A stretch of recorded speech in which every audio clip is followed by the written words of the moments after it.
Ito na siya. Ito, eksena naman, mag-aagawan sila sa tricycle. Sino mauna? Si MC at si Lassie. 1, 2, 3. Para! 1, 2, 3. Nauna ko!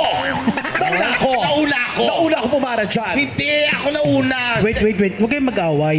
Okay, hindi kami nag-away. Ganito talaga Ang gagawin na natin, sabay ko na lang kayo sasakay. Ikaw sa loob, ikaw sa labas. Ayoko may kasama. Sabay kayong Ayoko may dalawa. katabi.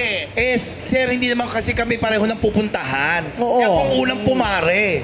Importante pupunta ako din. Kailangan ko may mga mababayaran. Sa bangko ako pupunta. Papabotox ka. E di isa-isa ko yung ibababa sa pupuntahan nyo. Ayoko na may kasabay. Ayoko na magkasabay, kuya. Tsaka, itsura niya, isasabay ko yan. Hala! Kung makapagsabi ka naman sa itsura ko. Sige, subukan mong sabihin yung katawan. Hindi, ang payat nyo po. Salamat. Maawa po kayo sa tricycle nyo kung yan ay sasakay nyo. Ay, sino po dapat isakay yung una?